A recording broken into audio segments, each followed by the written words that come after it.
ขี้ขานทำวัดพาหมูเกเรหรืออยากซึกแล้วบ่แต่ขี้ขานก็ซึกตัว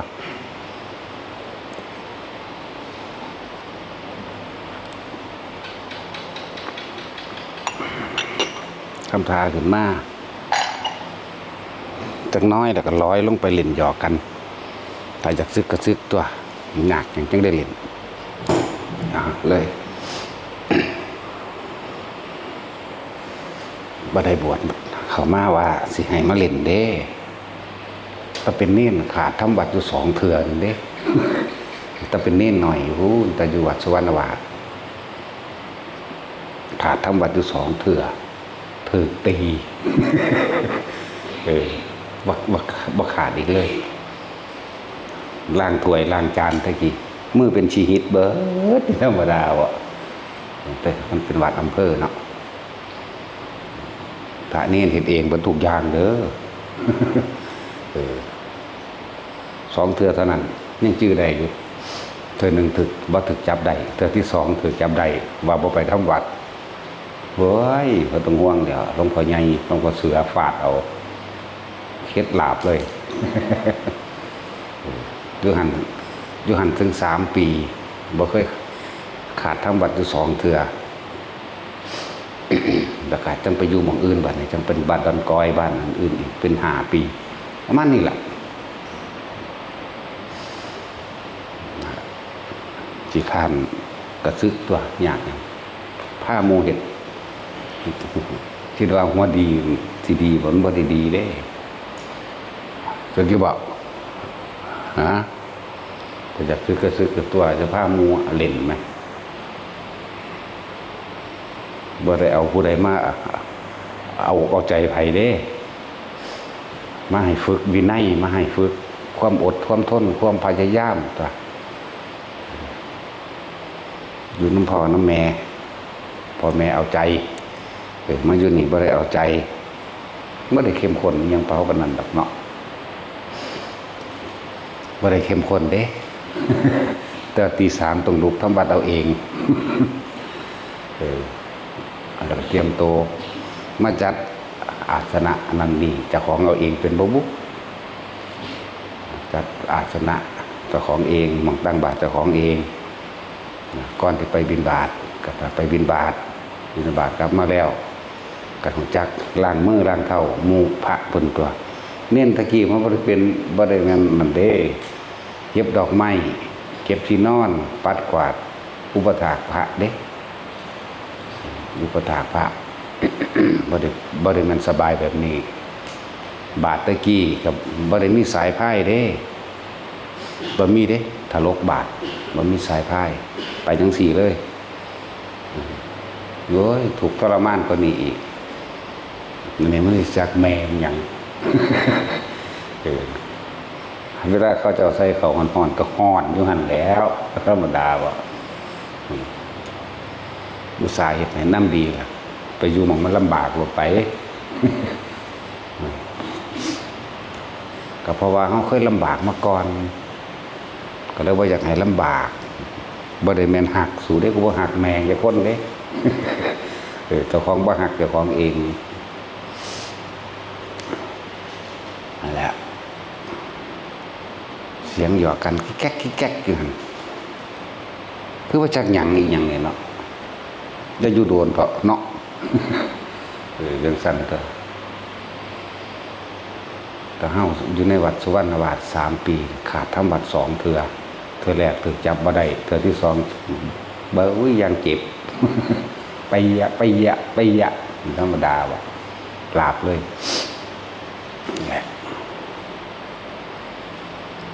แล้วก็บ่ได้สบายแบบนี้บ่ได้เป็นแบบนี้ดอกในอยู่นั่งกินก็บ่ได้เหลือเฟือแบบนี้เด้อสั้น ชื่อไว้ทานังกะออกไปด้วยความเต็มใจโลดบ่ได้มาเอาใจจักว่าล่ะแต่นั้นมีคนเอาใจเรายามเด้อยากมันแง่มันบ่ได้วิเศษเด้สิบอกให้ เบิดนั่นแหละเป็นเขาเอาใจก็สิเอาแต่ใจมันบ่แม่นเด้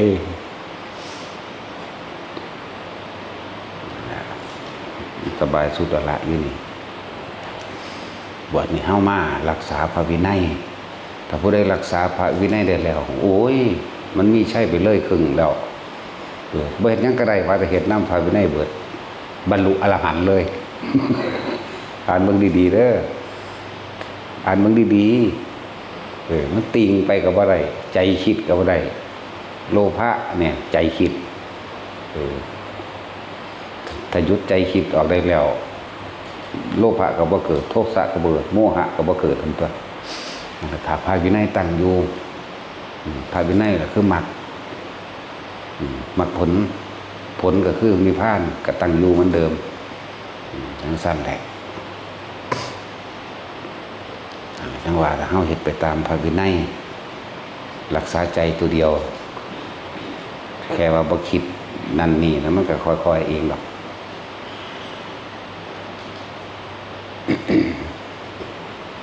ทุกๆองค์เราเป็นอย่างเคลื่อนให้อ่านอริยวินัยอริยะเนี่ยแปลว่าผู้ไม่เบียดเบียนเด้อริเนี่ยแปลว่าอย่างอริเนี่ยแปลว่าศัตรูศัตรูผู้อาฆาต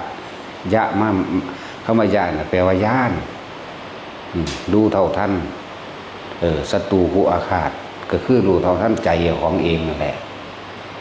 นี่ตั้งหากยะก็คือมาจากคำว่าญาณนั่นแหละเรื่องอริยะผู้ไม่เบียดเบียนผู้ไม่ประทุษร้ายอริยะมันวินัยคือขอวัดปฏิบัติของอริยะของผู้บ่เบียดเบียนเด้สั่น แค่ว่าหาเครื่องอยู่แห่งตนมันทั้งพ้นไปดอกบ่ต้องเอาหยังเข้าอีกบ่ต้องเอาหยังออกบ่ต้องเอาเข้าบ่ต้องเอาออกอยู่แต่เฉพาะพระวินัยแล้วก็หาเครื่องอยู่นั่นแหละบางคนก็อยู่กับลมบางคนก็อยู่กับจุดอุณาโลมหรือความรู้สึกในกายเฮ็ดอยู่แค่นี้ใจบ่คิดบ่นึกแล้วมันสิไปไสวะคำว่าอนิจจังทุกขังอนัตตาผู้ใดก็เข้าใจเบิดเอาละเดี๋ยวนี้เหลือแต่ว่าเฮาสิอยู่แบบใดสิอยู่แบบประคองชีวิตไว้แค่ซ้ำตายนะนั่นแหละถ้าฆ่าตัวตายมันก็ห้ามบ่เนาะตะกี้เพิ่นบ่ได้ห้ามนะ พระโคติกะตัวเป็นต้นบัญญัติเป็นอธิกรรมิกะบุคคลเรียกว่าบุคคลต้นบัญญัติกับหมู่เราบริษัทบริวารเพิ่นเองฆ่าตัวตายเป็น500พุ่นตัวจ้างผู้อื่นนำละว่าฆ่าตัวตายก็เลยจ้างพราหมณ์ผู้หนึ่งแถมซ้ำถือม่านเข้าสิงอีกพราหมณ์มันนั้นก็ดีบอกว่าท่านได้บุญแล้วแถมซ้ำได้อยู่ได้กินสุขสบายได้ทั้งผ่าได้ทั้งบาทแล้วก็ได้ทั้งของชำร่วยต่างๆเฮ็ดรถเพิ่นก็เข้าใจว่านั่นก็เฮ็ดล่ะภิกษุบางหมู่เราจะจ้างเขาฆ่านั่นแหละแต่ว่าเพิ่นเข้าใจในอนิจจังอนัตตาเป็นเราแหละทรงชาติเขาชาตินึงก็ว่าไป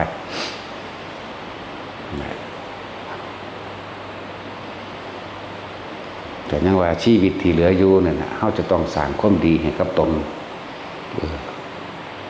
ใช้ชีวิตที่เหลืออยู่สร้างประโยชน์จริงๆคำว่าสร้างประโยชน์นี่แค่เฮารักษาพระวินัยมีข้อวัดปฏิบัติอันใดก็เฮ็ดไปนี่ก็เป็นประโยชน์เราได้นี่โหเพื่อธรรมดาได้ประโยชน์ประโยชน์ก็คือการรักษาพระวินัยนั่นแหละแล้วผู้อื่นเห็นก็สงบเสงี่ยมเรียบร้อยบ่ปกบ่พร่องการกินการเดินการไปการมาจังซี่มันก็สวยงามแน่บุคคลที่บ่ทันมีศรัทธาก็เกิดศรัทธาบุคคลที่ศรัทธาอยู่แล้วก็ยิ่งขึ้นไปอีกก็เป็นการรักษาพุทธศาสนาไปในตัวอยู่แล้วฉะนั้นว่าเฮาเฮ็ดเฉพาะเฮาเองโลดบัดนี้ผู้อื่นมาเห็นไกลๆจังซี่รู้สึกว่าเป็นตาไปฝึกหัดนำเป็นตาไปปฏิบัตินำเด้สิว่าไป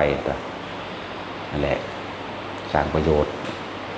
เจ้าของเองนั่นแหละจริงๆเฮาแม้นเฮาบ่หวังประโยชน์มันก็เป็นประโยชน์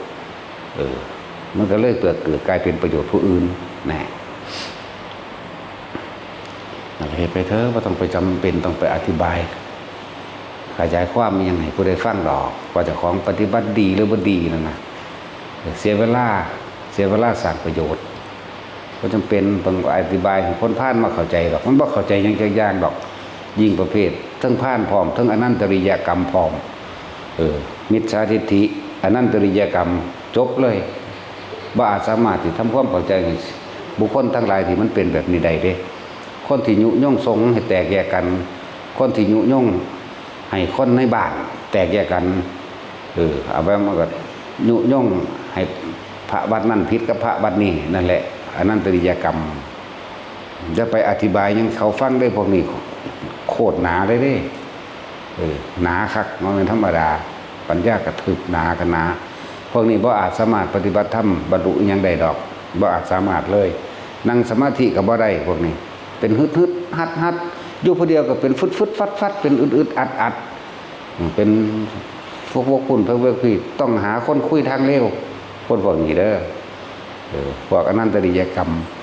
สมมติทำง่ายที่สุดคือการมีนุ่งสงแตกแยกนั่นแหละก็ว่าสงคือคนโมมากนั่นแหละสิมีอีกอย่างปหาตวะอริยะสงดอกนาคนโมมากแตกแยกกันเกิดความเข้าใจผิดซึ่งกันและกันเกิดรังเกียจเกิดเกลียดชังกันนั่นแหละเรียกว่า สังฆเพศเวทเด็ดขาดพวกนี้ห้ามมรรคผลนิพพานในศาสตร์นี้แหละสิ่งที่ห้ามนิพพานนั้นพยายามฆ่าพระพุทธเจ้าฆ่าพระอรหันต์ฆ่าพ่อฆ่าแม่แล้วก็ยุยงสงฆ์แตกแยกหาย่างนอกนั้นบ่ห้ามเห็นไหมว่าพวกเฮาเฝ้าระวังว่าไผสิเฮ็ดจังไดก็แล้วแต่เพิ่นโลดเฮาก็เฮ็ดเอาแต่เฮาแล้วเฮาก็บ่จำเป็นต้องไปอธิบายว่าเฮาเฮ็ดจังซั่นเฮาเป็นจังซี่ดอกเสียเวลาสร้างประโยชน์อีหลีเด้บ่ต้องไปแนะนำแบบนั้นแบบนี้ดอกคนหาเรื่องก็ย่อมหาเรื่องอยู่แล้วบ่หาได้เรื่องนึงก็หาเรื่องนึงหาไปเรื่อยๆเด้มันจื้อความเก่าบ่ได้ดอกคำเว้าหน้ากับคำเว้าหลังจื้อบ่ได้เด้บ่คือคนที่มีสัจจะคนมีสัจจะนี่10 ปีก็เว้าอันเก่า20 ปีก็เว้าอันเก่านั่นแหละบ่คือคนบ่มีสัจจะเด้คนบ่มีสัจจะนี่ตัวไม่ไปหน้าหาเรื่องไปเรื่อยเด้พวกนั้นตริยกรรมมันเป็นสั่นบ่บาปแต่ขาพวกนั้นสั่นก็ดีบ่บาปดอกได้บุญพร้อมมันจังสิบ่ได้ไปสร้างความเสียหายให้แก่ตัวมันเองเป็นอันดับหนึ่งให้กับผู้อื่นอีกเป็นอันดับ2ผู้อื่นคอยตามไปนำเด้เห็นว่าครบเทวทัตอาจารย์ศัตรูคบกับเทวทัตอีกจะจังซั่นแล้วหลงฆ่าพ่อเจ้าของซ้ำแม่ก็เลยตอมใจตายไปนำแม่ก็ตอมใจตายได้นั่งวิเทหิแม่เพิ่นนั่นจักว่าล่ะสั่นแล้วก็พวกที่หลงผิดที่ถูกเกลี้ยกล่อมไปนำยังตกข้างมาเท่าซุมื้อนี้เด้คือหลวงปู่หลวงปู่ชอบนี่นะหลวงปู่ชอบนี่นะตกข้างมาโอ้ยเสียเวลาขนาดเลยพอหมกขลาก็ภาษาดิบุตรไปนำเอามาตัวหลวงปู่ชอบหลวงปู่แหวนหลวงปู่ยังละทั้งลืมชื่อแล้วหลายองค์อยู่ได้ล่ะไปเห็นผิดเดินทางไปนำเทวทัตนั่นนะโอกาลิกะกับพ่อแห้งเห็นป่ะยังอยู่ในมหาเวจีเรื่องเลยโอ้โหนานอยู่เด่นแต่ว่ามันนานอยู่แต่ว่ามันกับว่าเป็นต้นนะบอกคือเทวทัตเป็นต้นมูมหามูประชาศัตรูกับวางหมื่นพระพุทธเจ้านี่แหละตั้งที่ขึ้นเทวทัตไปวางแสนพระพุทธเจ้ากันละทั้งที่ขึ้นโอกาลิกะแต่เบาอยู่มันเห็นน้ำเขามันเบาเขามา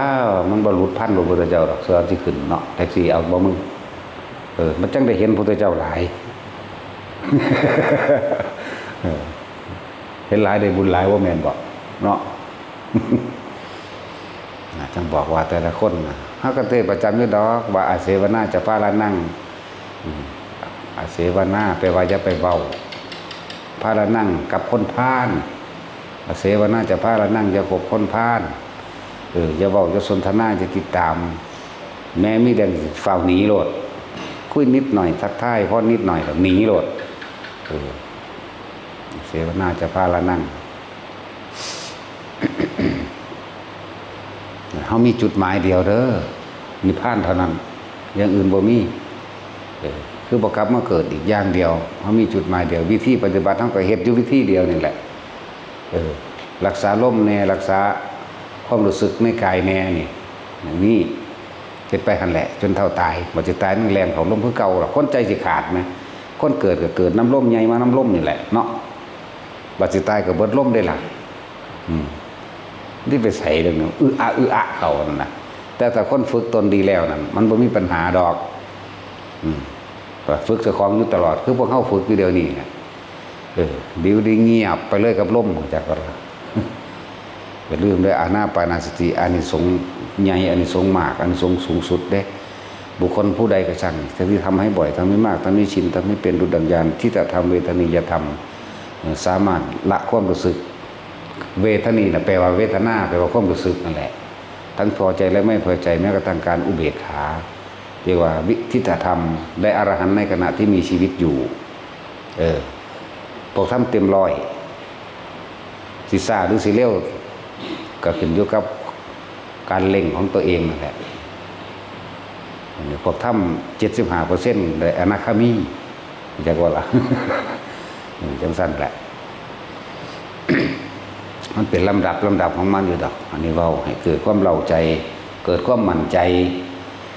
นี่เป็นคำสอนของพระพุทธเจ้าเด้ว่าเฮาบ่ได้เว้าเอาเองเด้บุคคลผู้ที่อยู่ในลมหายใจนะอานาปานสติเป็นเครื่องอยู่เป็นวิหารธรรมนี่ทำให้บ่อยทำให้มากทำให้ชินทำให้เป็นดุจดังญาณย่อมมีผลใหญ่มีผลมากทิฏฐธรรมเวทนิยธรรมได้อรหันตผลในขณะที่ยังมีชีวิตอยู่โดยปัจจุบันชาตินี้ถึงแม้ว่านี่คือปัจจุบันชาตินี้บาดนี้บุคคลที่ทำลดลงมาจาก 75% ได้อรหันต์ในขณะที่สิ้นชีวิตฟังดีๆเด้อได้ตอนที่ยังมีชีวิตอยู่ดีๆนี่นะหนึ่งได้อรหันต์ในขณะที่สิ้นชีวิตพอดีสองอันที่สามหากยังไม่ได้อรหันตผลในขณะที่สิ้นชีวิตเขาเพิ่งเข้าสู่อนาคามีเห็นบ่ล่ะนั่นตัวอันที่สามเพิ่นอาจสิบ่เว้าลงมาเห็นบ่เรื่องน้อยๆก็พวกเฮาสมชาติเจริญชาติอยู่นี่เข้าสู่พรหมโลกเด้พรหมโลกมันอายุยืนเฮาก็ฟังธรรมะเฮาก็ฟังอยู่แล้วนี่แหมฟังอยู่แล้วแต่ว่าเข้าใจอยู่กูเฮ็ดบ่ได้เข้าใจบ่ล่ะ เข้าใจอยู่กูหังเฮ็ดบ่ทันได้บัดนี้ก็เลยมีการทรงชาติเจริญชาติทำได้มั่งไม่ทำไม่ได้มั่งแต่ว่าขณะนั้นยังมีผลมากอยู่เด้นั่นน่ะที่สุดท้ายมันยังมีดอกเครื่องสะกิดใจธรรมะเกิดเองหรือเรียกว่าธรรมมันผุดขึ้นมาหรอกท่านผุดขึ้นมาบอกให้คิดถึงองค์ชาติขณะจิตสุดท้ายแน่มันก็ไปเป็นพรหมโลกเดี๋ยวอาจจะได้สกิทาคามีหรืออนาคามีบ่แม่นหรือโสดาเด้ยังสั่นแล้วนั่นแหละ บัดเฮายังมีสิทธิ์ที่ได้ฟังธรรมขั้นต่อไปคือว่าบางพวกกับท่านพระพุทธเจ้าองค์ใดองค์หนึ่งขึ้นมาตรัสรู้เทศเดียวบรรลุมาแล้วบัดนี้ผู้ใดโสดาหรือสกิทาคามีอาจจะบรรลุอรหันต์ไปเลยก็มีหรือผู้บ่ทันได้รัตนไตรจังซี่ตัวข้างเทวดาหรือนั่นละเทวดาเนี่ยได้รัตนไตรบรรลุก็มีเด้แต่ขยับขันขึ้นไปก็มีเด้จากสมมติว่าได้ยุจาตุมก็ขึ้นไปดาวดึงก็ขึ้นไปเลยก็มีเด้แต่ว่าเพิ่นบ่ค่อยเว้ามันมีหน่อยอย่างว่าล่ะเพิ่นเว้าอยู่เด้แต่ว่ามันมีหน่อยเว้าอยู่เทศอยู่เพิ่นบ่เทศหลายเพราะว่าประเภทนั้นมันน้อย สังวายทุกคนมั่นใจโลดมั่นใจในตัวลมหายใจเจ้าของเองแหละ บ่มีผู้ใดอยากให้ไผบังคับตัวเองต้องบังคับตัวเองตาแล้วคืออานิสงส์แห่งลมหายใจเข้าออกบัดนี้คนที่ปฏิบัติจริงๆนั่นน่ะถ้ามันจับลมหายใจเข้าออกได้แล้วเป็นแล้วอาการปิติก็เกิดนั่นว่าล่ะนี่เขาบอกเป็นอาการเป็นความรู้สึกเป็นลำดับของมันอยู่นี่บัดนี้เขาใส่วิธีเทคนิคพิเศษนักเล่งสมาธิจริงๆมันต้องพลิกแพลงแปลงเป็นแม่มันว่าล่ะต้องพลิกแพลงแปลงเป็นเด้เพิ่นว่าข่มปิติเอาไว้ได้เข้าสู่การบรรลุธรรมก็มีกูก็คือบ่จับปิติเอาโลดเห็นบ่ล่ะพูดอยู่แล้วอย่าให้มันเข้าลึกบ่ให้เข้าฌานหรือบ่ให้ปิติกล้าจนเกินไปบางทีเฮาปิติกล้าเด้อบางทีนั่นขนลุกบัดตนบัดโตเลยเด้ปล่อยทั้งขนลุกบัดตนบัดเตอทั้งไห้ทั้งนี้น้ำตาไหลออกความอันนั้นว่ามันกล้าเกินไปเข้าใจว่านี่บ่ได้คมไปในระหว่างปานกลางการคมในระหว่างปานกลางเวลาปิติมันเกิดมันเกิดขึ้นเลยได้บ่ได้จับลมก็ได้แต่ว่าวิธีที่จะทำให้เป็นปานกลางได้กลับมาลมแป๊บมันสิผ่อนลงมามันสิเกิดปัญญาในฌานจักว่าในฌานในสมาธิตรงนั้นเข้าใจบ่นั่นแหละเขาว่าปัญญากับมันถึงพิจารณาดูแก่งจริงๆตามความเป็นจริงของมันในระหว่างทำกลางนั่นแหละคือนั่งอันอีหยังละลี่นี่แหละแม่พระโสนกุติกนกะนะลืมเสือนั่งลี่นี่นะนั่นแล้วเพิ่นบ่ได้เห็นพระพุทธเจ้าได้เพิ่นสิไปออกลูกนี่ก็ล่ะในขณะนั้นยินเสียงเทวดาคุยกันอยู่เทิงหลังคาเสียงนี้แต่เสียงเกิดความขนลุกสยองเก่าขึ้นมาบ่แต่ว่าเพิ่นคมปิติเอาไว้ได้แล้วเพิ่นก็พิจารณาตามเห็นบ่ปิติก็ยังมีอยู่ฟังดีๆปิติก็ยังมีอยู่ยังเป็นขนหัวลุกวืบอยู่แต่ว่ามันบ่แห้งเพิ่นคมไว้แล้วเพิ่นก็น้อมระวังกลางๆถ้าสิตั้งใจฟังเสียงได้ก็เสียงนั้นดับไปหายไปก็เลยมาอยู่กลางๆระวังปิติกลางๆเสียงนั้นก็เลยชัดเสียงยักษ์นั่นน่ะเหมาวตาคุยกันเห็นบ่คุยกันว่าพระพุทธเจ้าแสดงธรรมว่าแบบนี้เอาคุยกันจบแล้วเพิ่นก็บรรลุโสดาบันนำนั่นแหละนั่งหลังนึงจำบ่ได้ดอกนั่นแหละนี่แหละจังว่าในมื้อนั้นถ้าสิเทียบถึงว่าในพระไตรปิฎกที่บันทึกไว้นั่งอันนี้เป็นฝ่ายผู้หญิงที่บรรลุโสดาบันที่พระพุทธเจ้าแสดงธรรมที่แสดงธรรมจักในมื้อนั้นแต่ว่าบ่ได้ฟังจากปากพระพุทธเจ้าฟังจากเหมวตายักษ์กับอันสาตายคิรติยักษ์คุยกันเทวดานั่นแหละยักษ์ก็ได้คุยกันแล้วเพิ่นก็เลยบรรลุนำนี่คือผู้หญิงผู้บรรลุโสดาบันในมือที่พระพุทธเจ้าแสดงธรรมจักส่วนผู้ชายก็เป็นพระโกณทัญญะนั่นแหละคู่กันอยากว่าคู่แต่นานๆนี่มันก็พลากออกไปหรือไปอยู่ได้กับผู้อื่นแต่ว่าล่ะนั่นแหละพระเจ้าก็เฮ็ดมานำกันเรื่อยๆแหละแต่ว่ามันพลากจากกันเพราะพระอันโกณทัญญะเพิ่นส่วนมากก็ไปเป็นฤาษีซะมากกว่าแต่ว่าก็มีคู่ไว้ตั้งแต่เริ่มต้นแรกเริ่มต้นปรารถนาอยากเป็นเลิศโดยแบบนั้นเลิศโดยแบบนี้นะมันหลายบอกละเอียดกันละไปเพราะฉะนั้นข้าวๆเอานั่นแหละให้ทุกคนชีวิตที่เหลืออยู่เป็นการยกสู้บารมี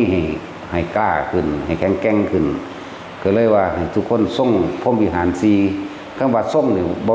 ทุกคนต้องเข้าใจว่าคำว่าเมตตากรุณามุทิตาอุเบกขานี่เป็นทางการกระทำเด้อย่างว่าล่ะเมตตานี่มันเกิดสำนึกในใจอยู่แล้วเรียกว่าถ้าเฮารักตัวเองแล้วเสมอด้วยตนเฮาก็ต้องรักตนเสมอด้วยผู้อื่นเด้บ่หวังทำลายเบียดเบียนไผตัวที่มันเป็นการแสดงออกทางกายแล้วว่าจะได้ก็คือตัวกรุณาคือตัวช่วยเหลือเข้าใจบ่ล่ะช่วยเหลือแบ่งปันให้ทานกับแม่นคือจังเฮาเฮ็ดโรงทานไปเรื่อยๆของเฮาเองผู้ใดมีความเดือดร้อนเฮาพอซอยได้สำใดเฮาก็ซอยไปจังซี่นะแต่ก็เฮาก็บ่หวังสิ่งใดตอบแทน ผู้ใดทำความดีมาแบบใดก็สร้างเขาบ่เคยอิจฉาริษยามุทิตานี่มีแต่ยินดีร่วมในการกระทำของเขาตลอดแล้วมีแรงกระทบกลับมาเขาก็ว่างจิตเป็นอุเบกขาเนี่ยตัวนี้ปลูกต้นไม้ก็เป็นเมตตาอยู่แล้วบอกว่าทั้งมนุษย์และอมนุษย์ก็ได้กินได้อยู่ได้พักได้เศร้ากันบ่ขุดบ่อน้ำบ่อดงบาดาลมันนี่ก็แม่นทั้งเบิดนี่แหละ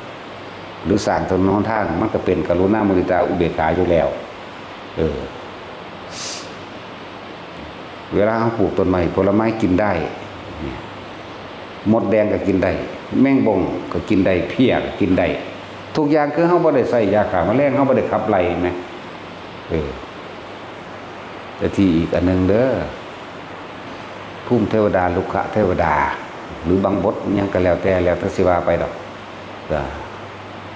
มองได้มีการทำวัดสวดมนต์ภาวนาเขาจิตลังมาเด้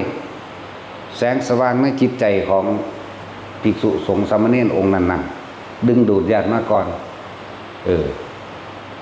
ดึงดูดพวกญาติแต่ของมาก่อนมารับส่วนผลบุญกุศลกรรมดีต่างๆที่เฮ็ดนั่นแหละดึงดูดเข้ามาเขาได้ส่วนบุญด้วยครับแต่อันอื่นๆบัดนี้เขาก็ชักจูงหมู่พวกเขามานำเห็นบ่ล่ะก็ชักจูงมันก็หลายนั่นแหละมันก็มีสิ่งจังซี่แหละที่เป็นหยังมันบ่ได้เบิ่งยากดอกอันว่าวัดใดเจริญหรือบ่เจริญนั่นน่ะมันขึ้นอยู่กับผู้นำเด้ที่เอิ้นว่าบารมีอิหยังน่ะโอ้ยบารมีเพิ่นเนาะเพิ่นก็ฝึกมารอดตายคือกันล่ะนะรอดตายเด้มันจึงได้ทำมาถ้าบ่รอดก็คือตายมันรอดตายได้มันจังมาจังซี่จากแสงสว่างของคนผู้เดียวนี่ดึงดูดผู้อื่นมาได้นี่บ่ได้เอิ้นไผมาได้ล่ะมันหังมามันบ่แท็กซี่นั่นแหละบ่ได้เอิ้นไผมามันหังมาพวกเทวดาที่มีศักดาขึ้นไปแน่อย่างเช่นสันยามาดาวดึงต่างๆเพื่อหาดุสิตถึงพรหมโลกพุ่นล่ะเขาได้รับส่วนบุญจากเฮาหรือรับกระแสธรรมจากเฮาแม่นบ่เขาก็ไปสะกิดญาติเขามาญาติคนนี่แหละบัดญาติคนมาทำแล้วเวลาทำบุญทำทานอุทิศบุญออกโดยบ่หวังสิ่งใดตอบแทนมันถึงอยากว่าล่ะบัดนี้คอยมีฤทธิ์มีเดชขึ้นมาก็คอยลังไหลกันเข้ามาคือคนมาเดี๋ยวนี้แหละแม่นบ่ล่ะตะกี้สิมีไผมาเนาะอะไรมันก็เลยมาแบบทั้งลึกลับ ทั้งว่าลึกลับดอกกันเว้าอธิบายมันบ่ได้ลึกลับเด้ผู้นั้นญาติผู้นั้นเป็นเปรตปรัชจตูชีวีเปรตพวกนี้รอรับส่วนบุญอันญาติผู้สูงกว่าหมายถึงอาจจะเป็นจาตุมดาวดึงจังซี่นะไปสะกิดญาติที่เป็นมนุษย์มาเข้าใจว่าล่ะญาติที่เป็นมนุษย์มาก็มาทำบุญกับผู้ทรงศีลทรงธรรมทรงฌานก็ว่าไปบัดนี้เฮาก็เน้นอยู่แล้วว่าเวลาพวกเจ้าให้ทานหยังน่ะอย่าขออย่าว่าล่ะการขอเป็นการตัดผลทานผลบุญที่มันสิไปถึงญาติเจ้าของเองบัดนี้มันบ่ขอบัดนี้มันฟังความเพิ่น มันก็ไปของมันเองพวกนั้นก็เกิดมีกำลังมากก็มาเรื่อยล่ะจังซั่นแหละมันก็มานำจังซี่ จึงว่าเฮาเน้นว่าเวลาพวกเจ้าให้ทานเฮ็ดหยังก็สร้างพวกเจ้าจะขอให้ทานหรือมาสวดมนต์ภาวนานี่ศีลมันก็มีในตัวอยู่แล้วเวลาเฮาอุทิศผลทานบุญกุศลกรรมดีข้าว่าอยู่แล้วเสมอแม่นบ่ล่ะขอผลทานบุญกุศลกรรมดีจงถึงแด่แม่นบ่ล่ะเฮาภาวาอยู่แล้วมันก็ถึงบัดนี้ส่วนการสิได้รับหรือบ่ได้รับขึ้นอยู่กับของเขาบัดนี้เฮ็ดดูเขามันก็ได้รับของมันนั่นแหละจังซั่นเบิ่งวัดใดสิเจริญหรือบ่เจริญนั่นน่ะมันเบิ่งบ่ยากเบิ่งคนเขาวัดแม่นบ่ซั่นพอภิกษุสามเณรในหันเขาเจ้าเรียกว่าทำตามพระวินัยก็ว่าเรียกว่าปฏิบัติแล้วบุญมันเกิดก็ว่าหรือหลายๆอย่างนั่นแหละบางองค์ก็เป็นโสดาสกิทาคาก็มีเห็นบ่ล่ะจังซั่นแล้ว จังน้อยๆเฮาทรงชาติเป็นเอาหน้าเรียกว่าทรงชาติเป็นบ่มีแนวตกข้างเด้ทรงชาติมันเป็นอุเบกขาเด้เข้าใจว่าล่ะมันบ่มีแนวตกข้างเด้หมายถึงว่าเวลาเฮาถวายของกับภิกษุผู้ทรงฌานเวลาเฮาอุทิศบุญนั่นเขามันว่างจิตเป็นอุเบกขาอยู่แล้วหมู่ภิกษุสงฆ์เหล่านั้นนะว่าตลอดทั้งการได้แนะนำคำสั่งสอนอันนี้ว่าพวกเจ้าท่านจะหวังผลท่านจะแลกของจะไปหวังผลในท่านเรื่องนั้นทั้งสี่จะไปปรารถนาหยังแล้วให้พวกเจ้าตั้งใจอุทิศบุญสะพานบุญมันว่างอยู่แล้วนี่เรียกว่าล่ะมันก็เลยเป็นของบริสุทธิ์ทั้งสองฝ่ายอุบาสกกับปฏิฆาหกอุบาสกคือผู้ให้ทานปฏิฆาหกคือผู้รับทานเขาส่งชาติของเขาอยู่แล้วมันก็ไปเลยนั่นแหละเป็นแบบนั้นเห็ดดูเขาหมายถึงให้ท่านดูเขาจากนักก็เลยคอยเบาเขาจนถึงมาขันเปรตสัตว์ชนิดสุดท้ายจะไปเป็นเทวดาก็เป็นได้เลยถึงมาเกิดเป็นมนุษย์ก็เปิดได้เลยจากว่าล่ะไปทั้งสั้นแหละเขามาแบบนั้นจังว่าชีวิตที่เหลืออยู่พวกเขาทำประโยชน์ได้สองอย่างประโยชน์มนุษย์และประโยชน์อมนุษย์จากว่านี่ประโยชน์มนุษย์ชักจูงชักชวนหมู่พวกควรฝูงเขามาสู่ธรรมช่วยเหลือแบ่งปันทั้งที่เป็นญาติและไม่ใช่ญาติก็ช่างนี่คือประโยชน์มนุษย์ประโยชน์อมนุษย์แม้นสัตว์เดรัจฉานต่างๆอยู่ในวัดเฮาจะอึดอยากอย่างเนาะ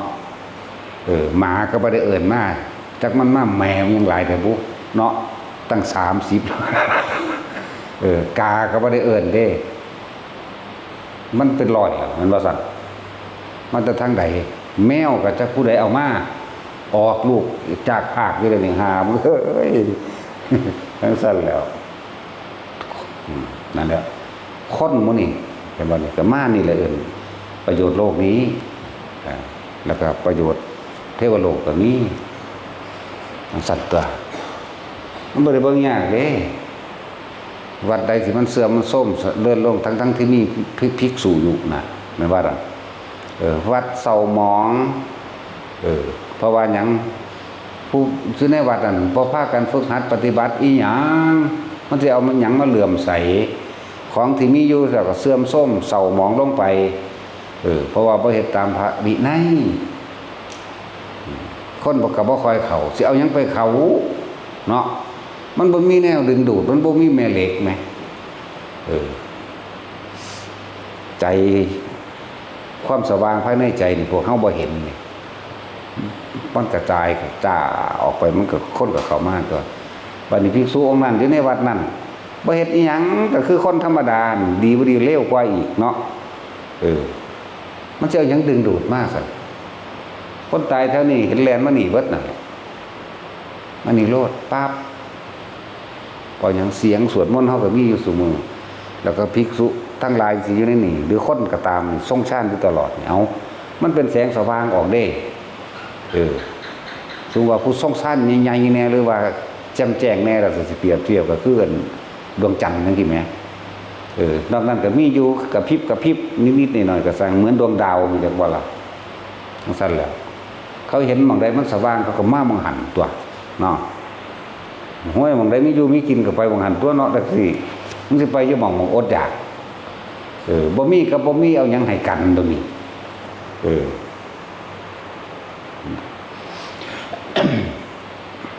เนี่ยจังว่าเฮาได้ประโยชน์2อย่างแม่นบ่ประโยชน์โลกนี้และประโยชน์โลกหน้าทั้งมนุษย์และอมนุษย์ประโยชน์คือประโยชน์ตนเองก็ได้รับความสงบเย็น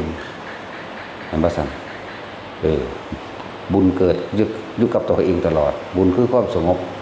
เย็นคือบ่กังวลกับไหวเราร้อนในความอยากได้อยากดีอยากมีอยากเป็นนี่แล้วนี่แหละบุญเป็นจังซี่บุญอันเกิดจากสมาธิภาวนาบุญอันเกิดจากการ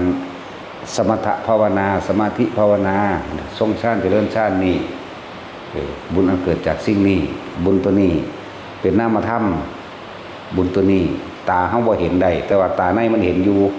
แล้วมันก็แพร่กระจายออกไปเองส่วนเบิดพระสงฆ์องค์เน้นเฮาอยู่นี่ผ สร้างกายแต่มันมีแสงสว่างในตัวเองอยู่แล้วแสงน้อยแสงใหญ่แล้วแต่เห็นบ่ล่ะญาติได้มาก่อนญาติเรื่องโลกทิพย์มาก่อนเบิ่นก็จังเอาญาติในโลกมนุษย์สมมุติว่าอย่างพวกเฮาเนี่ยผู้มาฝึกหัดปฏิบัติเป็นผู้ทรงชาติได้บัดนี้ผู้อยู่ข้างบนได้รับส่วนบุญกุศลก็ไปสะกิดคนเทวดาองค์นั้นอาจสิมีแม่ในหาศาสตร์ที่แล้วโอ้แม่กูเห็นบ่ล่ะไปสะกิดให้มาทำบุญอยู่นี่เข้าใจว่าล่ะจังสั่นตัวนี่แหละคือความลึกลับทางบ่ลึกลับมันเป็นแบบนี้ที่มันมากที่แต่ละคนมากนั่นน่ะมันสิมีความรู้สึกว่าอยากมาเด้ก็ญาติเจ้าของนั่นแหละอยากได้บุญก็เลยรู้สึกว่าอยากมาจากว่าล่ะมันก็เทศธรรมดาล่ะด่าแต่คนด่าคนต้นต้องรู้เรื่องเนาะแต่ด่าหมามันบ่ได้รู้เรื่องได้หมานี่มันรู้จักว่าไผดีไผเลวได้มันเห่าอย่างเดียวเนาะเห่าแล้วกัดจังซั่นก็ตัวกัดก็กัดตัวนั้นหนาคักแล้ว ตัวเห่าก็เห่าก็เข้าฟาดก่อนใส่ก็แล่นนั่นแหละมันบ่ได้เบิ่งยากดอกคนที่ลังไหลเข้าไปลังไหลเข้าไปหาผู้จังซั่นแหละมันก็สังเกตเบิ่งเอาคือหลวงพ่ออินทวายจังซี่วัดป่านาคำน้อยคนลังไหลเข้าไปนั่นแหละแสงสว่างเพิ่นแจ่มแจ้งว่าซั่นหลวงพ่อสุชาติจังซี่แน่คนก็ลังไหลเข้าไปจังซี่ก็หลวงพ่อปราโมทย์จังซี่คนก็ลังไหลเข้าไปเนาะเพราะมันมีความสว่างในใจเขาเจ้าเองนั่นแหละหลวงตาสินทรัพย์คนก็ลังไหลเข้าไปว่าซั่นตัวแสงสว่างใหญ่แสงสว่างน้อยมันก็มีเกิดขึ้นหลวงพ่อโสภาจังซี่หลวงปู่บุญมาจังซี่หลวงปู่เยื่อนไปจังซี่คนก็ลังไหลเข้าไปหลวงพ่อยังอีกละอยู่วัดนี่นะมุกดาหารนี่หลวงพ่อลั่นบอกแม่นบอกว่า อยู่มุกดาหารเนี่ยนะผู้ไม่ห้าวไม่หวกเองนะนั่นแหละคนก็ลั่งไหลเข้าไปหาเพิ่น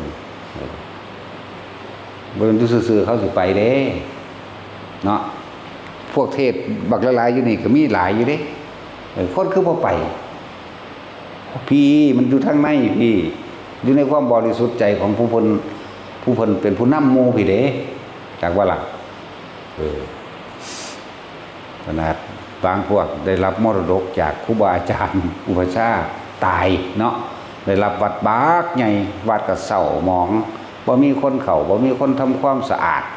บ่มีคนปัดคนกวาดก็เจ้าของนั่นน่ะบ่ดีเองมันบ่ล่ะจังซั่นตัวสิเอาอีหยังไปดึงดูด เผ่าพันธุ์แห่งแสงสว่างเพิ่นก็ถือเอาดวงอาทิตย์เป็นใหญ่กว่าหมู่แม่นบ่ล่ะเราลงมาก็จังว่าเป็นดวงจันทร์เนาะแล้วก็ดวงดาวต่างๆนี่เปรียบเทียบจังซั่นตัวมันมีความมืดมันเข้าสิไปอยู่บ่มึงคือบ่ไปแต่สิอยู่นำหมู่นี่ ก็ไปซะที่ละหั่นพากันหาสื่อตะเลกหรือตะเลกความอยากเต็มสมองอยู่นั่นแหละเต็มหัวใจอยู่นั่นแหละสิเอายังดึงดูดคนแม่ว่าล่ะมึงอยากไปอยู่บ่ซั่นเอาดีๆเด้องวดนี่ตัวนี้ว่ามื้อละ4เทื่อเพิ่นบ่แม่นบ่ไอ้แน่นอนเอาแน่นอนสิมันสิไปอยู่บ่จังซั่นแล้วก็ไปต้องพวกเดียวกันนั่นแหละที่บ่ไปเด้นั่นแหละเพราะว่าบ่มีเทพเทวดาทั้งหลายเขาไปหุ่มไปล้อมคนเลยบ่คนอย่างอื่นๆคนทำบุญแท้ๆเลยบ่ไปมันมีแต่ผีกับผีหุ่มกันคนกับคนประเภทเดียวกันเด้ภาษาอันห่มผ้าคนหัวซื่อๆเนาะอันบ่ล่ะกับคนคือกันนั่นน่ะผีบ่ไปแต่ผีบ่ไปก็เศร้าหมองเบิดสังเกตเบิ่งโลดมันได้สิมีจังซั่นแล้วเว้าเรื่องพระพุทธเจ้าก็ได้หลังจากมื้อเพิ่นนั่นแสดงธรรมจักรกับปวัตตนสูตรไผเอาบรรลุหลายกว่าหมู่ เทวดาได้บรรลุธรรมหลายกว่าโมงแม่นบ่ล่ะเอาสั่นตัวแล้วก็ตลอดทั้งว่าการทำขออัดขอทำต่างๆที่มงคลสูตรเกิดขึ้นได้นั้นคนมันเถียงกันมาถึงเท่าใดแล้ว12 ปีทะเลาะเบาะแหว่งกันเรื่องอันใดเป็นมงคลบางคนก็ว่าภูเขาบางคนก็ว่าต้นไม้ไม่นั่นไม่นี่วานนั่นวานนี่เห็นบ่ล่ะบางคนก็ว่าสัตว์แขวสัตว์เรียกว่าคือแขวงูตันนี่นะแขวสัตว์แขวเสือแขวสร้างนั่นนี่จังว่าจังซั่นน่ะว่าเป็นมงคลมื้อนึงเทวดาทั้ง4กับสว่างจ้ามาถามพระพุทธเจ้าบ่พุทธเจ้าก็ตัดมงคลสูตรให้ฟังอเสวนาจะพาลนังปฏิตานันจะเสวนาบูชาจะปูชนียนังมาแล้วก็พุทธเจ้าเป็นพ่อพันธุ์ของดวงอาทิตย์นะแม่นบ่ล่ะแสงสว่างมันเกิดขึ้นแล้วทำได้เกิดขึ้นแล้วนั่นแหละอุทปฏิอาโลโกไม่ใช่ว่าล่ะแสงสว่างได้เกิดขึ้นแล้วแล้วว่าดวงตาแห่งปัญญาได้เกิดขึ้นแล้วจังซั่นเทวดาเขาก็สุ่มมาใส่กันเขาก็ไปสะกิดญาติๆเขามาหาเห็นบ่ล่ะก็ต้องซั่นแล้วคิดเบิ่งเอาเด้อนั่นแหละหลายๆอย่างถ้าเฮาปฏิบัติดีปฏิบัติชอบสักอย่างบ่ต้องย้านใครสิมาบ่มาหังด่าหังหลายเนาะแต่คนเลวเนี่ยถ้าว่าด่านี่เจ็บใจเด้เพราะว่าเขาสังสมแต่สิ่งเลวพวกจิตใจต่ำช้าเลวซ่านนี่เป็นซั่นเด้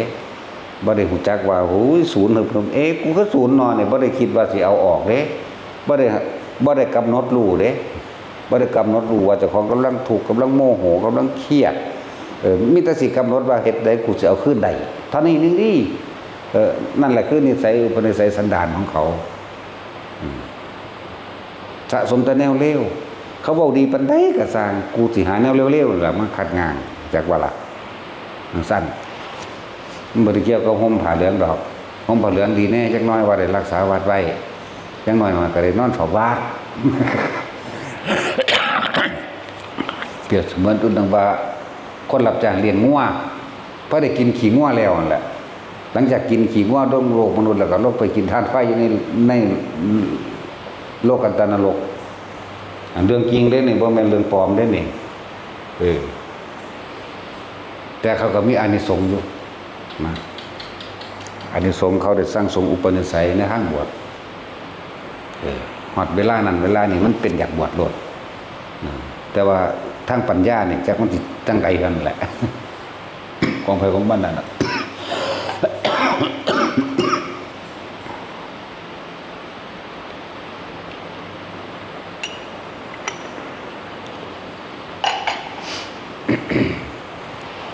พวกเฮาสิปฏิบัติว่าพวกเฮาสิเฮ็ดให้เฮาพ้นทุกข์ผู้อื่นก็พลอยได้พ้นไปนำเด้อย่างน้อยๆก็ทุกข์ภายนอกเข้าใจบ่ล่ะ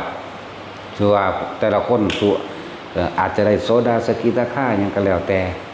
นี่คือเฮาภายในวันนี้ผู้พ้นจากภายนอกสมมุติว่าญาติเป็นเปรตอยู่ก็ได้รับส่วนบุญส่วนกุศลที่เฮาอุทิศออกไปเขาก็ได้พ้นจากความอดอยากอดทุกข์ยากลำบากจากนรกจากเปรตจากหลายๆอย่างนั่นแหละบ่ได้ว่าแต่แค่นั้นบัดนี้เฮาพ่อได้เป็นวิธีอยู่อาศัยแล้วญาติต่างๆก็พ่อได้อาศัยกินข้าวกินน้ำนำเด้อันนี้เว้าเรื่องคนแม่นบ่ล่ะบ่จักที่ทางสิไปทางใดปัจจุบันก่อนเนี่ยก็ได้กินอยู่บางคนก็มาโดยบ่มีทางไปแม่นบ่เลยมาตั้งโตอยู่วัดแข็งแรงดีแล้วก็ออกไปสู่ใหม่ ออกไปสู่กับกองกิเลสใหม่เนาะอันนี้เว้าสู่ว่าคนผู้ดีมาอยู่วัดนี่ได้ถึงที่อยู่อาศัยดีแล้วบางที่หมู่พวกหรือญาติๆตกทุกข์ได้ยากมาอยู่น้ำกูก่อนเป็นหยังนะว่าก็เพราะได้กินข้าวกินน้ำผีก็คือกันกับแบบนั้นแหละโลกวิญญาณต่างๆกับแบบนั้นแหละ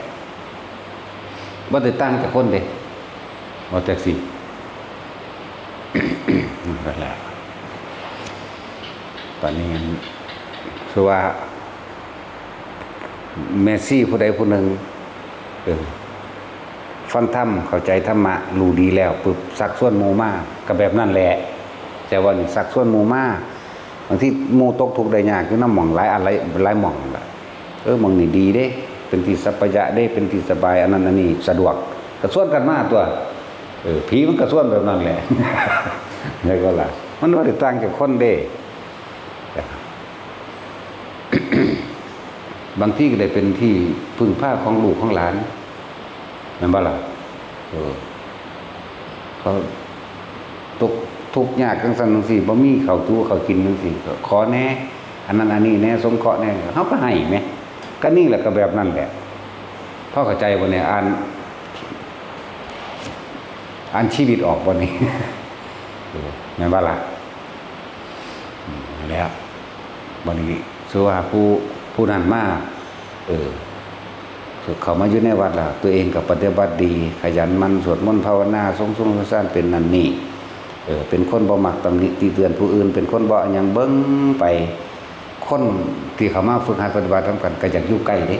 เขาเย็นแม่นบ่ล่ะเมื่อเขาเย็น ผู้นั้นก็ฮักผู้นี้ก็ฮักได้บัดนี้เขาก็เฮ็ดน้ำดีบางที่มีเรื่องเดือดร้อนอื่นๆอันเป็นลูกเต่าและหลานในภายนอก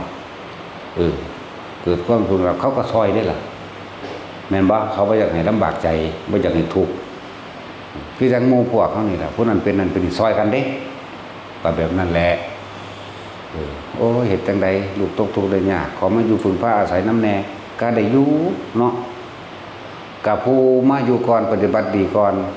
คำว่าปฏิบัตินี่บ่แม่นแต่สิเพ่งเอาแต่ตัวนี้อย่างเดียวดอกนิสัยกิริยาภายนอกนำแหมเรามักเฮ็ดน้ำคนเราซอยเหลือคนเราอันนั้นแล้วนี่บ่ค่อยเว้าให้ผู้ใดดอกแน่ปานนี้อยู่นำกันนานๆแล้วมันหูจักอุปนิสัยเนาะคนเขาก็เคารพนับถือเขาไปเอาเองนะบัดนี้มีเรื่องตกทุกข์ได้ยากอาจจะเป็นญาติลูกเต้าเล่าหลานนั่นนี่ต้องขอความช่วยเหลือเขารู้เรื่องนำเขาก็ซอยได้ล่ะนั่นบ่ล่ะแล้วผู้ใดเป็นหนี้เท่าใดเขายังใช้หนี้ให้ก็ยังมีแหมแม่นบ่ล่ะเพราะว่าหยังคนผู้นี้มาเสียสละเฮ็ดเพื่อหมู่พวกเฮ็ดเพื่อหมู่คนส่วนมากบัดนี้เขามารู้เบื้องหลังเอาเพิ่นยังเป็นหนี้อยู่เพิ่นยังเป็นนั่นนี่เขาใช้หนี้ให้เลยก็มีแหมบักเท่าใดแสนเด้จังซั่นแล้วคือจังคนคือแม่ยิ้มเล่าเอาหน้าตัวเองเข้าไปเอาที่ดินตรงนี้ออกมาแม่นบ่ล่ะเอาที่ดินตรงนี้แต่ของเป็นหนี้แทนได้บัดนี้600,000 กว่าเด้เนาะบัดนี้คนพวกเขามีกำลังอยู่แล้วมีรวยอยู่แล้วเขามาฮู้จักเอาคนผู้นี้คือกล้าเสียสละเพื่อผู้อื่นแท้กูมีเท่าใดมี10 ล้าน20 ล้านซ้ำนี่ผู้สิขอส่วนบุญนำเขาบ่ได้บ่ใส่หนี้ให้เลยจังซี่ล่ะก็จังซี่ล่ะว่าปฏิบัติดีปฏิบัติชอบทั้งภายนอกและภายในภายในคือกว้างขวางจิตใจเอื้อเฟื้อภายนอกก็เฮ็ดน้ำข้นอยู่ว่าซั่นบัดนี้เขาก็ไม่เห็นเบื้องหลังว่ามันเป็นแบบนี้เขาก็ยังซอยเลยกันนี่แหละมันก็มาแบบนี้แหละพวกเฮาคือกันต้องบอกว่าปฏิบัติไปมั่นเด้อจะว่าให้กันเนาะได้ว่าให้กันความนั้นความนี้ ให้อยู่ด้วยความสมัครสมานสามัคคีกันเป็นนามันหูจักอยู่ภายในนี่แหละแต่ละคนว่าผู้นั้นดีเด้อย่างซั่นนี่เด้อจะหยุ่งกับเพิ่นเด้อคนบ่ปากก็เว้าผู้ใดง่ายๆเด้จังซี่นะอยู่นำกันนานๆแล้วหันหูจักอุปนิสัยเมื่อหูจักอุปนิสัยแล้วมันก็เป็นที่รักถ้าผู้เป็นที่สร้างก็มีผู้ช่วยไกลมันเด้อนั่นหายๆแม่นบ่ล่ะเขาจะไกลจากหนีเด้เขาบ่อยากอยู่ใกล้เด้อันแล้วบัดนี้จะเว้าเรื่องภายในบัดนี้ถ้าผู้หมู่พระภิกษุสงฆ์เพิ่นปฏิบัติดีแล้วเทวดาอินพรหมก็อยากอยู่ใกล้เมื่ออยากอยู่ใกล้แล้วเขาก็อยากให้ญาติเขานั่นได้มาทำบุญกับผู้จังซี่เขาก็ไปเข้าฝันบ่หรือฝันไปบ่หรือยังอยู่ซื่อมันก็ดีดขึ้นโลดอันยังนี่ขีบธรรมะนี่นะดีดขึ้นเราฟังเราติดอกติดใจ2 มื้อ 3 มื้อเราฮ้อนห้นจากมาเนี่ยก็ญาติเจ้าของเองแหละไปอยากให้มาเมื่อมาแล้วก็เกิดความพอใจลึกซึ้งก็เด้ทำบุญแล้วอุทิศไปก็มันก็ถึงแก่ผู้ไปสะกิดมานั่นแหละนั่นแล้วหลายอย่างเด้อ แต่ที่ว่าตามธรรมบทหรือว่าสมัยพุทธกาลที่เพิ่นบันทึกไว้ก็มีแนวนี้ได้ล่ะคือพระโมคคัลลาเพิ่นไปเที่ยวนรกสวรรค์เนาะ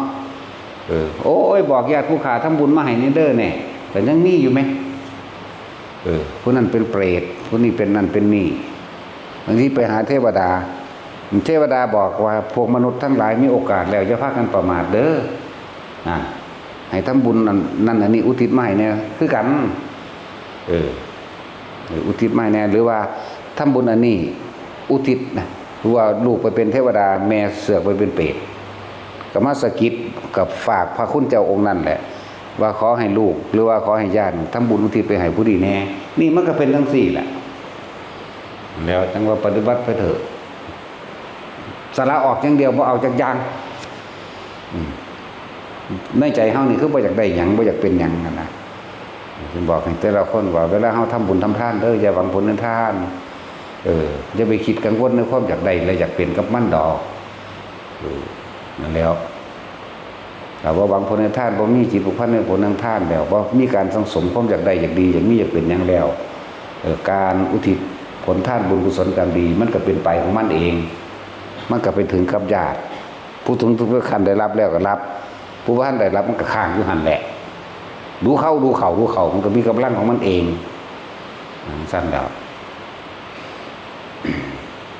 ไล่ได้ล่ะแต่สิเฮาสิเว้าเรื่องของเฮาเองก็เยอะแยะผู้นั้นเป็นพ่อผู้นี้เป็นแม่ผู้นี้เป็นพี่น้องผู้นี้เป็นจังซั่นจังซี่เอาไปดูเข้ามันก็พ้นทันตัวเนาะเสร็จแล้ว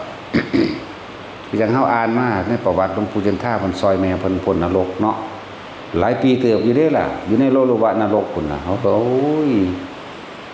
อุทิศบุญเท่านั้นได้อยู่บ่ได้อยู่เย็นเข้านึงอุทิศเท่านั้นอุทิศเท่านี้บาดสุดท้ายมันก็พ้นขึ้นว่าจนว่าเกิดท่านกันได้นั่นประวัติหลวงปู่จันทรายังก็ว่าเขาอ้อบ่ก็ละมันจะมีลักษณะนั่นแหละหลายอยู่ดอกแต่เฮาได้อ่านนั่นนี่ แต่เฮาสิเอามาเทียบว่าแต่ท่านสิเว้าเรื่องของเฮาก็มีแต่เรื่องของเฮาคนบ่เห็นนำเนาะเพราะเรื่องของผู้อื่นก็พอได้อ่านมาได้ผ่านมาเหมือนกันอยู่จังซี่ก็มีนั่นซะแล้วอีกอย่างนึงคือเรื่องพระมาลัยจังซี่มีผู้ใดได้อ่านบ่ปุ๊บเนาะแล้วทราบนิดๆหน่อยๆพระไล่เที่ยวนรกนั่นน่ะคล้ายๆกันกับพระโมคคัลลาน่ะทำอะไรเที่ยวนรกโปรดสัตว์นรกด้วยซั่นมันไปทางใดมันก็คอยเย็นไปจังซั่นน่ะแต่สิว่าอีกอย่างนึงเหมือนเทียบกันกับว่าคือหลวงปู่หมั่นเพิ่นว่ากระแสเสียงสวดมนต์ของเฮาเองดังลงไปฮอดเย็นชั่วขณะก็ยังดีหมายถึงญาติเด้จากบ่นี่ญาติเฮาผู้สิได้รับนั่นแหมเย็นชั่วขณะหนึ่งก็ยังดีที่เพิ่นเปรียบเทียบไว้กันนะสวดในใจไปเท่าใดล่ะดังไปเท่าใดล่ะเสียดออกเสียงพอประมาณที่แรกพันโลกธาตุสวดให้ใจเนาะเสียดออกเสียงพอหมื่นโลกธาตุสวดออกเสียงเต็มที่หาประมาณไม่ได้แม้นรกก็ได้รับถึงนาเปรียบเทียบเพิ่นเปรียบเทียบไผล่ะได้รับญาติเฮาเองก็จะบ่ญาติเฮาเองนะเพิ่นว่าสวดไปเถอะเฮ็ดไปเถอะคือเอาบ่ทุกอย่างแล้วเฮาเฮ็ดอยู่เดินสวดมนต์เฮาก็เอาสวดมนต์เฮาก็สวดมนต์คือการแสดงธรรมของพระพุทธเจ้าเด้อเป็นการสาธยายคำสอนพระพุทธเจ้าคนเป็นๆถ้าว่าเรียนบาลีแม้นสิแปลบ่ได้ก็ช่างเถอะบาดสิตายมามันต้องแปลได้หรอกไม่ใช่ว่าล่ะมันต้องแปลได้ดอกนะสั่นว่าทุกคนขยันเฮ็ดไปเถอะมันบ่ไปไสดอกเฮาก็เป็นของเฮาเองแม่นบ่พ้นแล้วเฮาก็ต้องไปรับผลของมันคือเก่าแม่นบ่อยากได้มันก็ไปรับคือเก่าแม่นอยากได้ดีบ่ได้อยากว่าล่ะความโลภบ่ตัดเนาะมันบ่อยากได้ทางใดหรอกนั่นจังซั่นมันสิไปไสก็จะของเฮ็ดเองถ้าจะของบ่พ้นมันก็ไปรับของเก่าคือเอาตัวละเป็นเทวดาก็อิ่มทิพย์คือจังนั้นเรื่อง เขาเจ้าเขียนอุปมาอุปไมยเปรียบเทียบผู้ใดใส่ข้าวใส่บาตรหรือมันเป็นอายหอมท้วนๆหรือว่าใส่กล้วยกับกล้วยสุกใสเพราะสำนีน่ะเขาเจ้าอุปมาอุปไมยเปรียบเทียบซื้อดอกเวลากินบ่ไปนั่งกินคือเฮาดอกนึกซื่อๆมันก็อิ่มแล้วอิ่มในสิ่งที่เจ้าของเฮ็ดไว้นั่นแหละว่าอยากกินกล้วยเด้ก็อิ่มโลดกล้วยหอม อยากกินขนมเด้ก็อิ่มโลดแล้วสั่นตัวมันบ่แม่นไปนั่งกินคือคนดอกนึกก็อิ่มเลยคำว่าอิ่มทิพย์กินอาหารทิพย์ก็เจ้าของได้เฮ็ดไว้นั่นน่ะมันนำบ่ไปตั้งใส่ลายอยู่ดอกแต่เขาเจ้าเปรียบเทียบให้มันเป็นภาพซื่อๆนึกอิ่มก็อิ่มโลดเทวดาเรื่องกินอาหารก็มีเด้เนาะในตำรานี่นะมันเป็นหยังคือลืมมันเสพกามเข้าใจว่าล่ะมันบ่รู้จักเด้มันกำลังมั่นกับอันนั้นอยู่ คุณหลุยลงไปใส่นรกคนได้ว่านี่มันจะหลุยลงไปคนได้ลืมก็มีการจุติมีตั้งหลายรูปแบบเลยการเคลื่อนที่ออกจากที่เดิมน่ะตกใจกับเกิดเป็นมนุษย์เราก็มีว่านั่นแหละที่พาเหตุเอาเบิดทุกอย่างการสร้างถนนหนทาง ก็เพื่อความสะดวกสบายหวังผลในถ้ำคือปณิพานเหมือนเดิมจากวันการสิปลูกต้นไม้ให้ท่านเป็นการเสียสละความเห็นแก่ตัวเลยก็จะว่านี่ปลูกต้นไม้แล้วก็สัตว์ก็ได้กินคนก็ได้กินทั้งมนุษย์และอมนุษย์ต้นไม้บางต้นที่มันมีแก่นมีอย่างพวกที่เป็นสัมภเวสีหรือเปรตหรือนั่นน่ะเปลี่ยนภูมิเป็นลูกขะเทวดาอยู่ต้นไม้เลยเด้อยากว่าล่ะนี่มันประโยชน์มากมายเลยพาเหตุกินเลยนี่การให้ท่านน้ำมันนี่ทั้งมนุษย์และอมนุษย์นั่นแหละได้ทั้งเบิดพวกเข้าก็ได้กินได้อาบพวกสัตว์ทั้งหลายพวกมดพวกแมงพวกอีหยังต่างๆน่ะพวกเสียนดินพวกไส้เดือนพวกนั้น พวกหลายๆอย่างให้เฮ้ยมันได้กินเบิดนะว่าจักว่านกจักว่าหนูจักว่ากาจักว่าสัตว์ต่างๆที่เป็นหมามันนี่เราก็ได้กินมันสั่นตัวเฮ็ดไปต้นไม้คือหัวใจของโลกเลยต้นไม้คือลมหายใจของโลกกว่าอันนี้ส่งประมาณบ่ได้เด้อทุกคนต้องว่าถามตัวเองล่ะบ่แต่ละคนเคยปลูกต้นไม้นั่นโดยบ่หวังสิ่งใดตอบแทนบ่ท่านก็บ่ให้หวังสิ่งใดตอบแทนปลูกต้นไม้ก็บ่หวังสิ่งใดตอบแทนพวกเฮาปลูกอยู่เฮือนเฮาเป็นจังได๋หวงอยู่ว่าซั่นเนาะปลูกบ่ฮงก็หวงกันแต่คนรักแล้วก็คิดอยู่ซั่นน่ะหน่วยสิงามจังซั่นหน่วยสิใหญ่จังซี่พันนั่นพันนี่เนาะก็เพียขึ้นมาหาเนี่ยมาสีดโลดแน่เอายาฆ่าแมลงฆ่าเราซั่นแหละแต่ว่าปลูกม่วงดีบ่ดีทั้งคนบ่ปลูกดอก พอดีพ่อแม่ปั่นมุ่นให้มันมีต้นม่วงห่วงฮอดพี่น้องเจ้าของเอาไปขายเนาะนั่นแหละเบิ่งดูชีวิตชีวิตมันเอาชีวิตฝากไว้นะมันมะม่วงกระดันนะมะม่วงกระดันมาเขียบหลอด มันสั่นละหลายอย่างถ้าพอมาได้ยินได้ฟังธรรมอันนี้นะโอ้ยพวกเจ้าสิไปตกวิสัยพวกเจ้าคงจักหรือเปล่าตาสินเนี่ยขุดมาตักไตขุมนรกเลย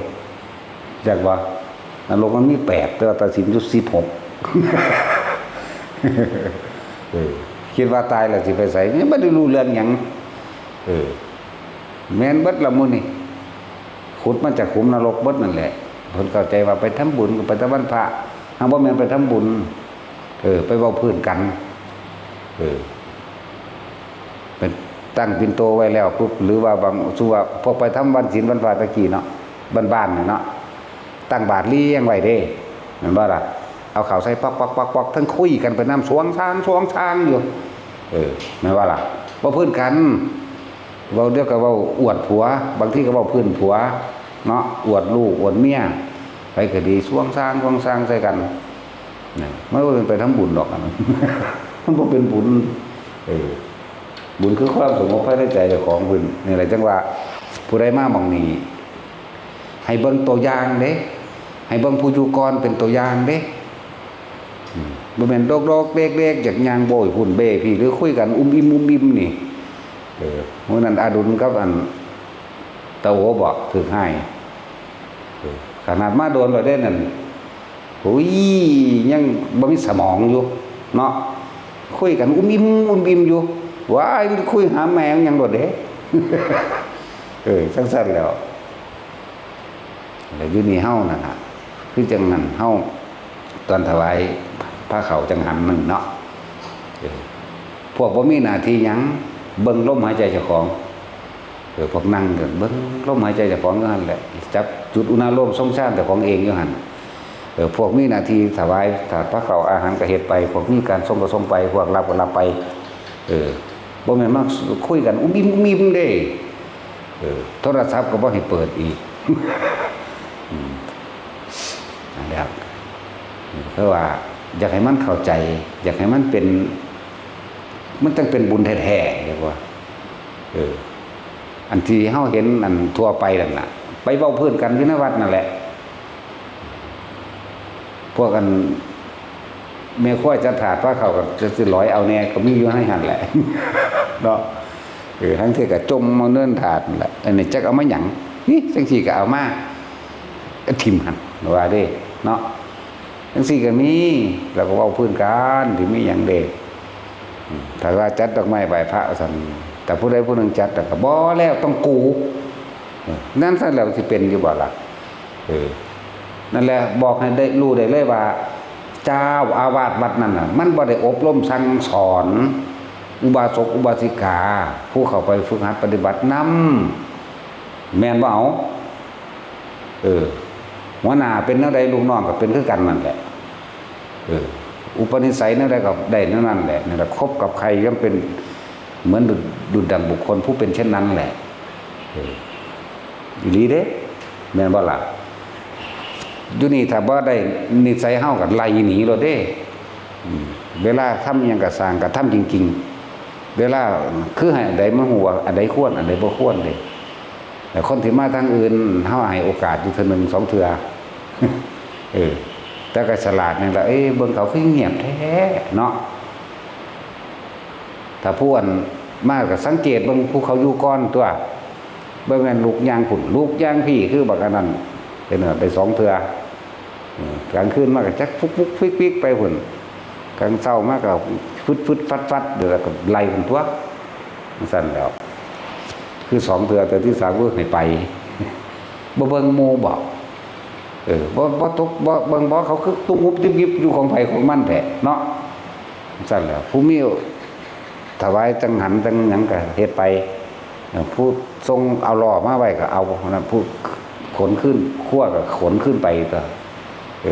อันนี้ย่างโบเวอยู่ผู้เดียวผู้คุยก็คุยบ่ได้เด้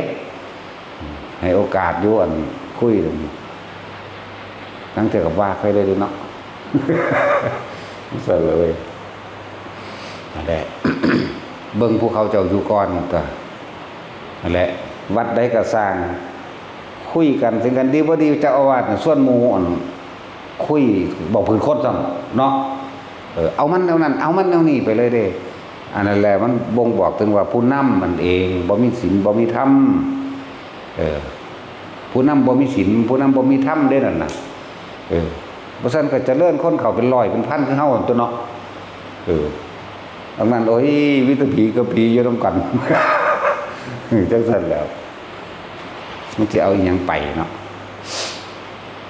จังว่าเว้าความต่างๆให้ฟังว่าที่มาเป็นหยัง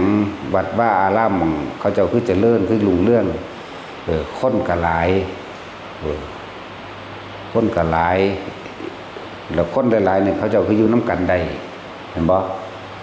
เพราะเขาเจ้าเฮ็ดสิ่งเดียวกันก็ขึ้นอยู่กับผู้เป็นหัวหน้าแนะนำให้เบิ่งเด้อเบิ่งผู้รุ่นพี่เขามาก่อนเฮ็ดจังไดบ่แม่นมาสิเวกวากอยู่เฉพาะตนเองอุปนิสัยเก่าอันในบ้านจะเอามาฝึกให้มาละหยังละความเห็นแก่โตนั่นแหละสิเป็นละหยังนั่นแล้วอันสิแหละจังว่าพวกมาที่หลังก็เบิ่งผู้เขาอยู่ก่อนบ่แม่นสัตว์มาแต่อันเก่าเจ้าของเนาะติดอุปนิสัยเก่าๆที่เคยเฮ็ดมาถ้าเฮาด่าก็ถ้าว่าเครียดจังได๋ที่จริงมันบ่ได้ด่าเด้เนาะ ถ้าวันตีคือตีโดยเมตตาน่ะคือพ่อแม่ตีลูกนั่นแหละเขาไม่ได้สั่งเลยเขาตีนั่นนะมันบ้าละใครตัวบ่ขาดโดยกรุณา ตีโดยเมตตาขาดโดยกรุณาด้วย ลักษณะนั่นแหละผู้ใดมาที่หลังสิให้เบิ่งผู้เขาเจ้าอยู่ก่อนเด้อเบิ่งสังเกตซะก่อนบ่แม่นว่าแต่ว่าเว้งๆว่างๆมาโหลดมาหยอกกันคิดอยากรับโทรศัพท์คิดอยากโทรโทรศัพท์คิดอยากเว้าหยังก็เว้าจังซี่จะมาหาเฮ็ดบ่ซั่นก็บ่ต้องมายากหยังบัดเนาะนั่นแหละบ่ต้องมาถ้ามาลักษณะนั้นกับผู้ใดที่ว่าเจ้าของรู้ดีแล้วบรรลุแล้วอย่ามาเด้เพราะว่าเฮาบ่รู้หยังประเภทนั้นคือสิมาบวชจังซี่แหละมาฮอดแต่สอนหมู่มาตั้งแต่ขึ้นรถบ้านแต่ความมุ่นมาฮอดไปเที่ยวสอนหมู่อยู่ซั่นโอ้ยมันเป็นโรคประสาทอันนั้นเดี๋ยวเบิ่งอันพ่อสอนเขา